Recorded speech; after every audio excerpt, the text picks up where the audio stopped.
Hello everybody, thanks for joining me on this week's 172nd Air Wing video.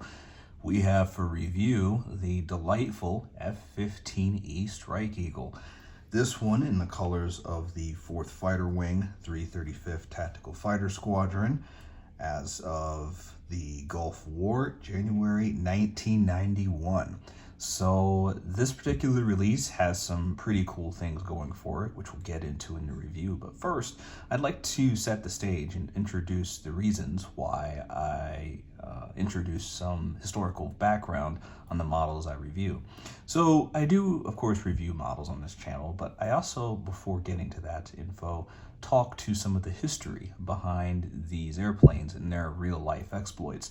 And the reason I do that is to give color and background to why these models are so significant, and also highlight some of the human stories behind these aircraft. Because for any fighter to take off and fly a mission, it's the result of a team of people working together to make that story happen. And that goes for the designers who engineered and solved some of the problems involved with building tactical fighters. It goes for the people who draft the requirements for these airplanes at the project stage. Also for the people who are testing and validating the components, whether that's the people building the jet, all the way up to the test pilots who are testing the prototype. And then the people who work on and maintain these aircraft, which is something that has to happen for anything to operate. Without maintainers and maintenance, you don't have an operational machine, period. And that's true of just about any moving object that's ever been built. You know, if you take it back to the BCE era, right? I'm sure there was people who had to maintain the chariots, or Ramses was going to have to walk his pharaonic self around Egypt, right? So all of that is to say that these are stories that you generally don't see on the big screen, right? You don't get a scene where the maintainer for Maverick's FA-18 has to work a weekend or two to straighten out the things that his being Maverick's 9G turn broke, right? So those stories are what I like to draw attention to in my channel. And after I do that, I'll put some historical background on the model and the actual aircraft, and then we talk about the release itself. And I'm glad to share that for this F-15E release, there's some special things to relay. But first, let's talk about some of the background here. The F-15E story starts with the air superiority eagle. Now the F-15 can be broadly described in two variants. The first variant is an air superiority version, which encompasses the F-15A, F-15B, F-15C, and F-15D. These aircraft were oriented to the air superiority mission, meaning they are going out and hunting down and shooting down enemy airplanes. That being said, somewhat contrary to what you might think from the not a pound for air-to-ground mantra, these air superiority F-15s did have a relatively bare bones air-to-ground capability. The F-15C was equipped with a air-to-ground constantly computed impact, or CCIP system, which, while not used operationally by the U.S. Air Force in war, was used by several overseas customers such as Israel. Further, the U.S. Air Force did deploy their air superiority F-15s in a squadron which was called a rapid deployment force. And this squadron was a composite squadron with multiple different types of airplanes, such as the F-15, the F-16, some tankers, and other support aircraft. And the idea was, in the late 80s, early 90s, you would have this package of aircraft that would go and respond to a emergency foreign policy problem.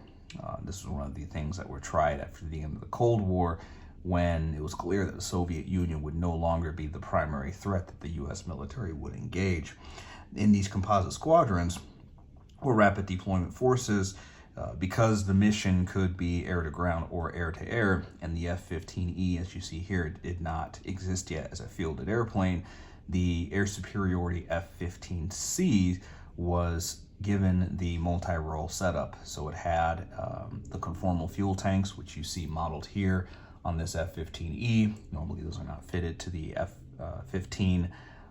Sorry, I just referred to this as the F-14 for some mental lapse. But anyways, the F-15, the F-15A through D models were not equipped with these conformal external fuel tanks, whereas the F-15Cs that were part of this rapid deployment force were equipped with these tanks as well as air-to-ground weaponry. And the idea for this was to ensure that these F-15s were ready for any situation, whether that meant air-to-air missions or air-to-ground missions or both. In 1978, the F-15 Eagle's prowess as a dedicated bomb dropper was clear to the U.S. Air Force. The U.S. Air Force requested a study of options to replace the relatively, at that point, elderly F-111, which was the U.S. Air Force's main tactical strike fighter. That program to evaluate replacements was called the Dual Role Fighter Program. Now, two companies submitted aircraft in support of this. The first organization was General Dynamics. They submitted the F-16XL, which was a modified variant of the rather successful F-16 Fighting Falcon, which incidentally is still in service to this day. And McDonnell Douglas modified a F-15 two-seater to a Strike Eagle prototype configuration, and that prototype was compared with the General Dynamics F-16XL. Now, while the F-16XL was given some credit for being an airplane adapted to the strike mission and having the ability to carry bombs long distances, the F-15, featuring two engines and larger size, was considered the more survivable and better option for long-term growth. And incidentally, we do kind of see that play out with the modern iterations of the F-15, such as the F-15E, which you of course see here, the F-15QA, the F-15SA, and the latest version, which is the F-15EX, currently under testing by the U.S. Air Force. So the story is definitely not over for this airplane by far, but even back then it's interesting to see that generals that most people don't even know were around, like General Wilbur Creech, commander of Tactical Air Command. Many of these people who made the decisions to get airplanes like this were making guesses based on the information at hand to say this would be the better option because of its growth potential. And as time has gone on, that has certainly been borne out, although the F-16 has certainly not been left behind technologically either, as the Block 70 variant demonstrates of that aircraft. But coming back to the F-15E, the F-15E won the dual row fighter competition program, and the aircraft first flew on December 11th of 1986. The first F-15E production aircraft was ready by April 12th, 2 years later, 1988, with initial operating capability achieved in 1989. Now, this is a great point to pivot to the F-15's baptism of fire in Operation Desert Storm. Now, as many of you might know already from the timelines I just mentioned, the events of Desert Storm took place not long after the F-15E reached its initial operating capability. Now, while the aircraft did achieve that milestone, enabling it to be assigned to frontline squadrons, the F-15E was still a very new aircraft, and the crews who deployed during Operation Desert Storm faced significant operational challenges setting up their F-15s to go to war. First challenge that they encountered was that the weapon delivery clearances weren't done yet. So the 335th and 336th Tactical Fighter Squadrons deployed with a ferry configuration of two fuel tanks, which you see one modeled here and one on the other side, as well as one on the belly, which is not fitted here, but is included in the model kit. That configuration of three fuel tanks was not certified. They had to get a waiver letter from the testing directorate at Eglin Air Force Base, Florida, in order for the squadrons to even fly to Saudi Arabia for the war.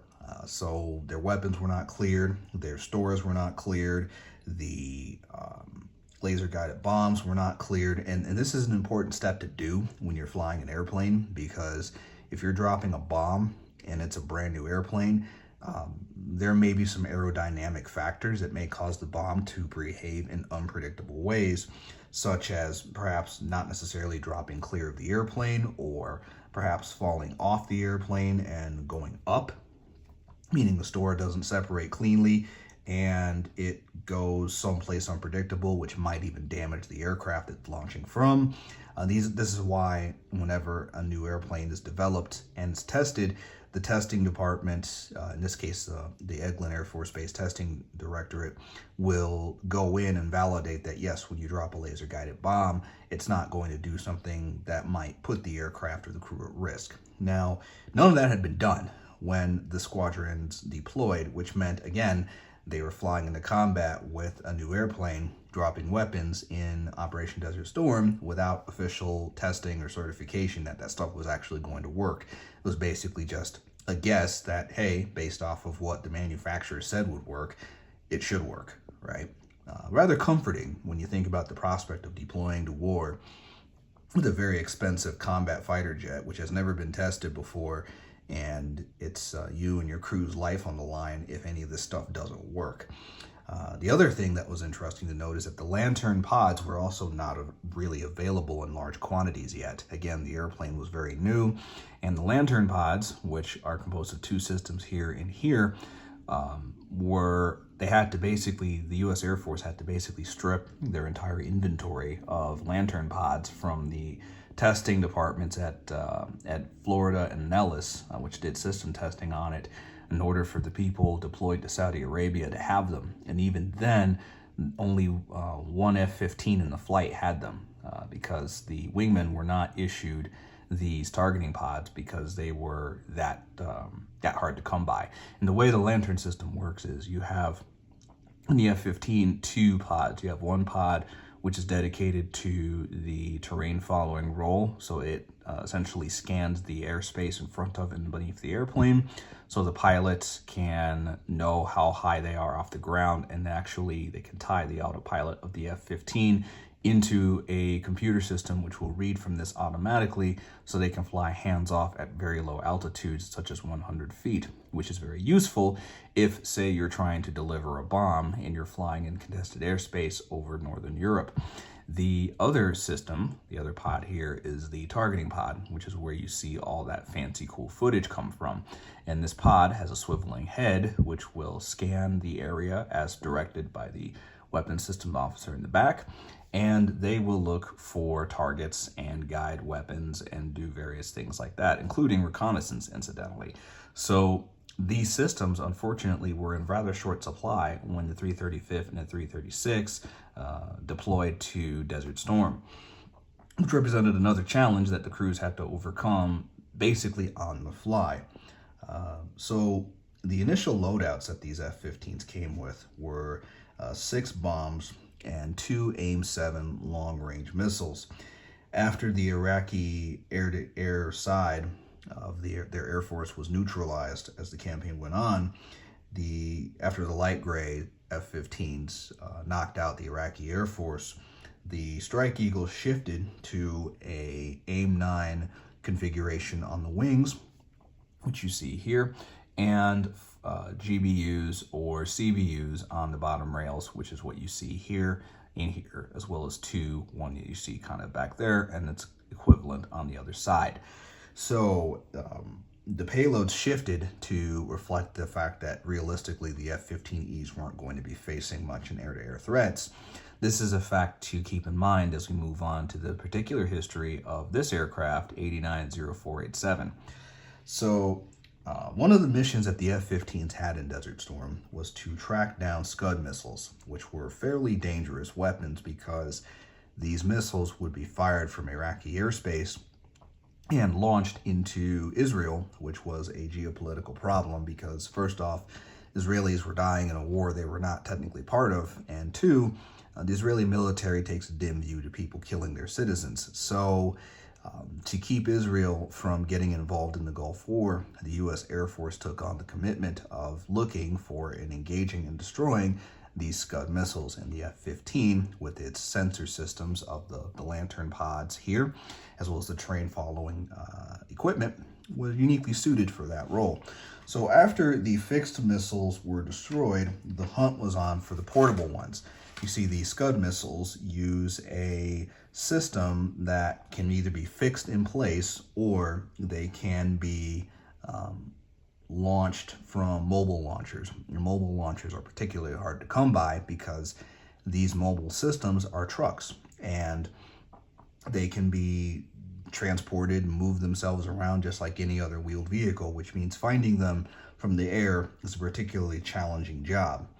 Now, during this mission, during one of these missions, I should say, an F-15 on patrol, piloted by pilot Tim Rhino Barrett in the front, and his Wizzo, Captain Dan Chewy Bake in the back, they got a call on an open guard frequency from a British Special Operations team. And the operations team was requesting urgent assistance from any coalition aircraft in the air at that time. Problem was, an Iraqi Special Forces unit had deployed to hunt them down, and they were exiting a helicopter right in front of the British Special Forces position. And if they didn't get close air support immediately, that Special Operations team was going to be wiped out. Recognizing the urgency of the situation, the F-15E crew called in the facts to their AWACS. Their AWACS came back with a standby request. And again, recognizing the urgency of the situation, the F-15E crew rolled in hot and tracked down the Special Forces team to go pull their chestnuts out of the fire, as it were. They did this by dropping a GBU-10 laser-guided bomb, which I'm glad to say HobbyMaster has correctly modeled and included here on this release. When the crew dropped the GBU-10, they were looking through their lantern targeting pod to see that the helicopter was hovering just like the British Special Forces unit had said, and they were targeting the bomb to hit basically where the helicopter was hovering. Now, at that point, the helicopter was stationary because it was disembarking its troops, but in the time it took for the crew to drop the bomb, the helicopter had powered up and was getting ready to leave. Now, the helicopter was, fortunately for the Special Forces group as well as the F-15 in question here, the helicopter flew straight ahead, which was right into the laser that was being broadcast from the targeting pod. So the bomb didn't have to change direction to hit the area, and when it hit the helicopter, the GBU-10 went right through the hovering Iraqi helicopter and then detonated after essentially spearing it. So basically they did kind of a Trojan War thing where instead of using a spear to hit somebody, they used a bomb to spear a helicopter. And then it, of course, blew up. So to ensure that the helicopter's chances of survival were zero, even if it could still fly after being hit by a 2,000-pound bomb, like, Achilles hurling a spear at somebody, the explosion afterward essentially vaporized the helicopter. So the problem was apparently solved. However, this is when the AWACS came back on the net and asked for visual confirmation that the troops were enemies. And this is where the crew had a moment of doubt. They started wondering if maybe they got their coordinates wrong, or if a mistake had happened someplace in the communications chain, because while the Special Forces team were cheering the fact that the troops had been killed, and therefore their own butts were saved, the crew of the F-15 were not quite so sure that they had hit just the enemy. Fortunately, a review of the tapes after the F-15 crew recovered found that they had in fact engaged Iraqi forces, and no friendly troops were impacted by the drop. But this resulted also in the F-15E in question being awarded a legitimate air-to-air kill. So this is one of the rare instances of an aircraft getting an air-to-air kill, but by using an air-to-ground weapon. So the aircraft is, as far as I understand, still in service to this day. And now that we're in the world where we are shooting down drones, perhaps it's got a few more kills under its belt to broadcast, although I'm sure the instances of it shooting down drones will probably be classified for many years to come. And with that, let's look at the pros and cons of this really cool looking HobbyMaster release. So as always, I'll roll into the pros first. First, we have the detachable engine inlets, which is great. I love to see this here because the F-15 uses a variable intake system. Now, what does all that mean? Well, the intakes of jet aircraft are sized at different times. If you have an aircraft that is big and you need it to go Mach 2, as the F-15 was originally specified, you need a way to increase the airflow available to the jet engines, and you also have to have a way to decrease the airflow into the jet engines. And this is to ensure that the jet engines are not negatively impacted when the air going into the intake goes in too fast. If the air goes into the intake too fast, especially when the jet is moving at 1,400 miles an hour, then you have a problem, because the jet engine back here in the aft quarter of the aircraft cannot compress and burn air moving too fast. So there has to be a way to slow down the air going into the engine, and you also need a way to make sure that the air intakes are not too restricted when the engines are being used in slower speeds. So to solve this problem, the F-15 designers at McDonnell Douglas and later Boeing built what are called adjustable intakes. So these intakes will change orientation based off of the status of the airplane. So when it is in flight at subsonic speed, usually you would see it in the lowered position here. And if you see it in this position, this is generally, again, when the aircraft's subsonic. If the aircraft is flying at high speed, such as Mach 1, Mach 2 plus, then the intakes are also in the up position. Interestingly enough, they are also in the up position when the aircraft is powered off. As a default, the intakes are in the up position, the full up position, when the aircraft is powered off, so that the maintenance crews can get into the intake and inspect the engine and easily access important components. When the aircraft is turned on, the intake will move from the up position to the down position as part of the startup procedure, which means if you have an F-15 and you want to display it accurately, the regime that you're displaying it in is going to impact whether this is properly in the down position or in the up position. If you display it on the ground with the canopy open and the airplane powered off, then you would need to display it with the intakes in the up position, which of course means if you buy an F-15 model and the intakes are in this configuration, you can't technically display it on the ground, right? Unless you have the pilot and the wizzo in it and the gear is down and it's in a quote-unquote taxiing orientation, right? If it's not taxiing and the airplane is unoccupied, then this intake is in the up position. So before, in the past, when HobbyMaster released an F-15, these would be fixed in position. So the model would either come with these down or these up, but you couldn't change it for your own display preferences. And I saw one particular thread where things really got off the handle because people were debating back and forth whether down or up is correct. One person was posting that they weren't buying F-15s with them in the down position because it's not correct if it's powered off, which is true, but you can display it in the the flying position, in which case then having them in the down setting like you see here is perfectly okay. But then somebody chimed in and said, well, if you display it with the intakes up and the aircraft in flight, unless you're trying to show it going Mach 2, that's not correct either, because most of the time you're not going that fast. So the intakes are in the down position like you see here. So ergo, those model releases are correct and everyone else's is wrong. We all know how forums can get sometimes. And I'm surprised and glad to share that HobbyMaster has elegantly solved this problem for us by building into this release going forward the ability to change the intakes. So if you notice in the intro shots, those were with the intakes in the up position when the aircraft was displayed parked on the ground, so to speak. And later in some of the intro shots, you'll see that when it's in the air position, the intakes are in this configuration here. And that's because HobbyMaster includes two sets of intakes. You have one set with the intakes fully open and another set with the intakes fully down. They are somewhat fussy to install, but they're not too terrible. It's certainly better than what you would probably expect from some place like JC Wings or Caliber, where accessories are a 50-50 chance of fitting at best.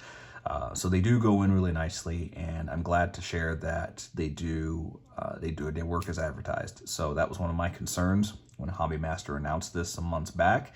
I'm glad to say that they've executed that fairly well within the constraints of keeping the price reasonable and not putting us in a position where we have to pay substantially more for this. HobbyMaster also brought back the deployable speed brake, so you can display it with the speed brake in or the speed brake open. Let me know what you all think in the comments if that's a worthwhile feature for you. And the reason I ask that is some months back, I think during 2020, HobbyMaster released a batch of F-15s which did not have that, including the Israeli IDF-AF F-15E that I reviewed last year.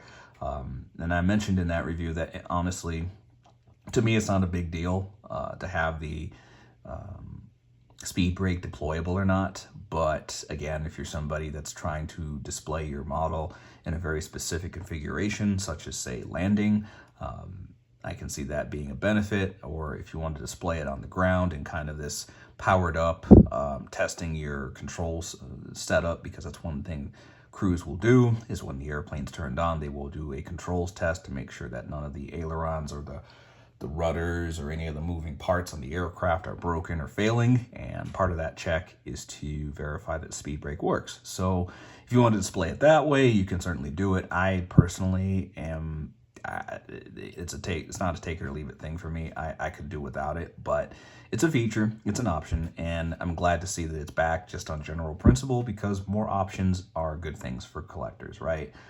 Not that it's an option that I personally care about, but perhaps you all out there do too. And maybe you all have an idea on how to display it with the speed brake that I'm just not thinking of. Let me know what you all think in the comments. So another pro, the color scheme is pretty much accurate to what we would expect of an F-15E circa the Gulf War.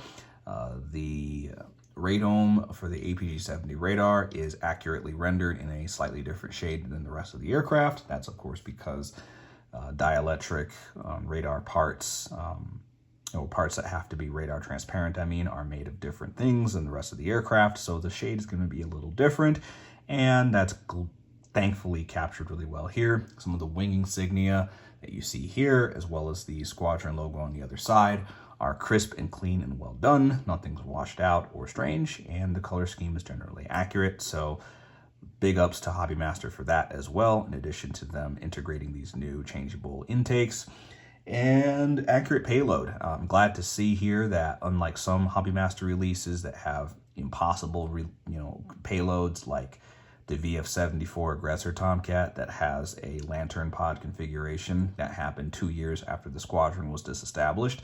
I'm glad to see here that the payload for the missiles, as well as the GBU-10s, 4 of them on each side, and the 4 AIM-9s on each side are accurate to what the aircraft had at the time of its fateful shoot down of that Iraqi helicopter. So, usually this is something that I end up pillaring HobbyMaster on, because generally the payloads are either generic or wrong or chronologically impossible, like that, again, VF-74 F-14 Aggressor. But here I'm glad to share that they have nailed the configuration of the aircraft, and again, that deserves some props from me in terms of accuracy that they've achieved. And another pro that I'll mention is that you have the ability to display this aircraft with the bombs mounted or not. You can also display it with the lantern pod equipped or not. Although if you do display it with the bombs removed, there will be some slots in the conformal fuel tanks that you'll have to look at. But other than that, you do have the option to display it. You also get a second canopy to display it in the open position. I think it's a really well done release from an appearance perspective. So with that, we'll pivot to some of the cons. The first one, and I know it's already on the tip of some of your tongues, the engines in the back. they're just substandard relative to the quality of the rest of the model, and it really lets down the F-15 release from HobbyMaster, in my opinion. I am working on some potential solutions for that, so stay tuned to this channel.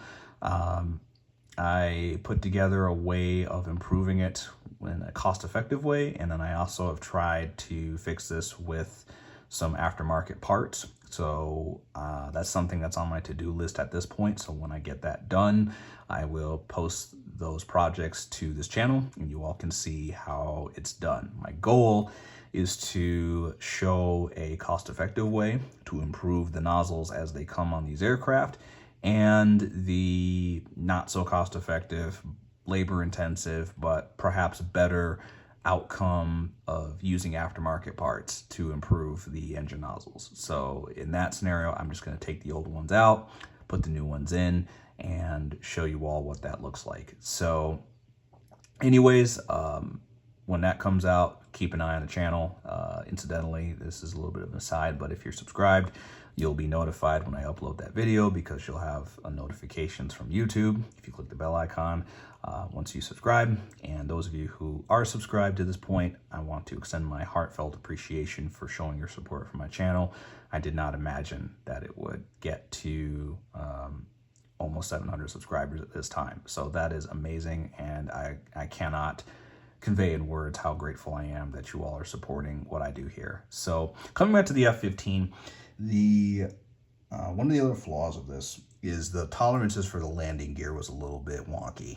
The left cover, the in-flight cover for the left landing gear that's on this side, that basically fell off. I had to use blue tack to keep it attached. The other two, one for the other side and the other for the nose gear, went in just fine.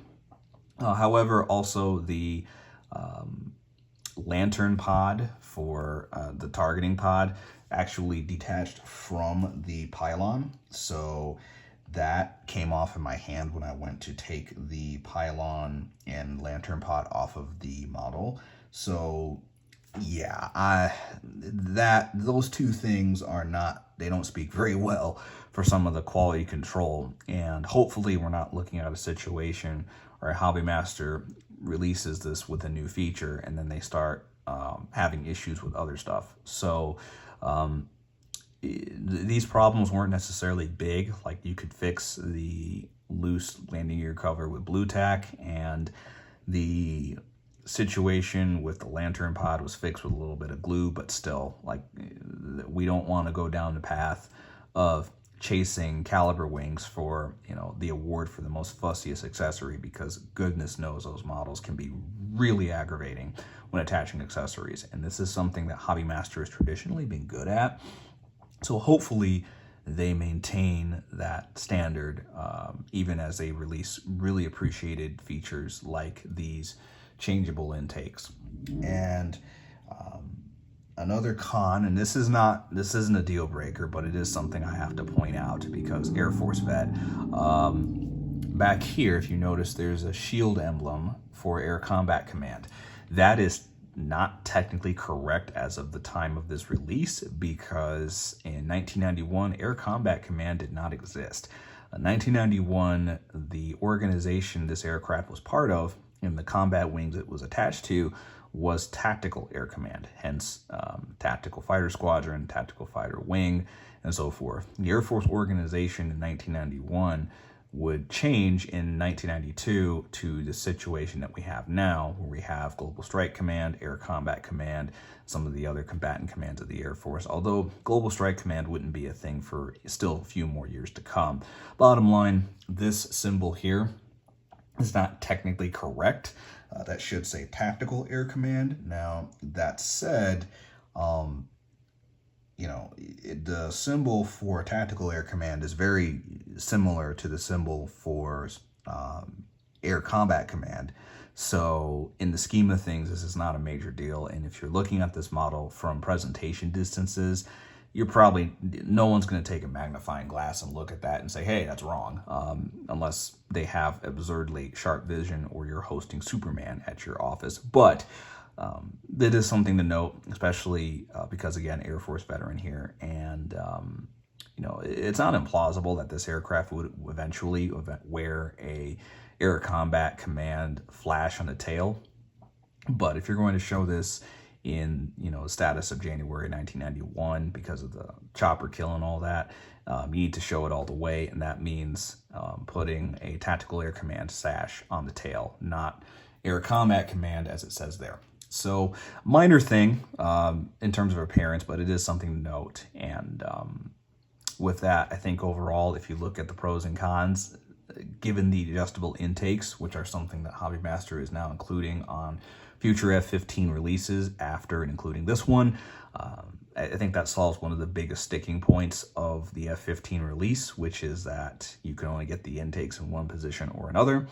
And given this model's history and what it did in the Gulf War, I think it's pretty much a shoe-in to add to your collection, especially if you are a fan of US or the F-15 aircraft in general.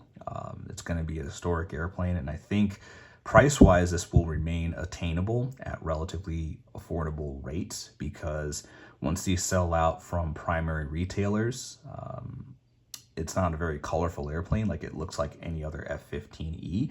So this, I don't think, is going to sell out as quickly as some of the more colorful versions. It seems like the more colorful an airplane is, the faster they sell out at the retail stores, the more demand there is for them, and the higher the prices end up being. So this one is likely to be a relatively attainable and affordable one in the coming months, which is what I like to see, because I don't like publishing videos on stuff that people can't get. It's one of my pet peeves on YouTube when I'm looking at somebody's video and they're hyping up this widget and I'm like, oh yeah, this is cool. And then I look it up myself to buy, and it's just, it's unobtainium, right? Because it's sold out and there's one or two people still selling it on eBay or something, and there's a massive secondary market, upcharge or something, and it's just like, ugh, why did I even bother, right? Which is incidentally why a lot of reviews of some of the airplanes in my collection have not been published yet, because a lot of that stuff is not available. So I don't want to put a video out there on something you all can't get ahead of something like this that you all can afford and purchase and not worry about getting gouged in the secondary market. So to me, showing something that you all can get is a higher priority than showing something from like an earlier HobbyMaster release that's sold out and gone up in value, like my Jackie Cochran T-38, which I am going to do a video on, but not ahead of something like this, or some of the Eagle models like the Kafir, which I think is a worthwhile addition from a storytelling and model quality perspective. But again, you all can't buy those right now. So that's going to take a backseat to stuff that you can get easily right away, like this F-15, which I advise if you like U.S. Air Force stuff and you like historic, air-to-air kills and just crazy stories of war. Here you go, okay? You got the F-15E that's killed a helicopter with a bomb. Pretty lit. So, thank you all for watching. If you are already a subscriber, once again, I extend my heartfelt appreciation and thanks for your support of the channel. And if you are not a subscriber, take a look at some of my other videos. If this one isn't your jam, I'm sure I've reviewed something that probably is. And if you like what I publish, show your support by clicking the subscribe button. You don't pay any money to do it, and it's a great way to tell the algorithm that you like my videos and gives a good feedback so I know that I'm doing a good job. So once again, thank you all for watching, and we will catch you in the next one.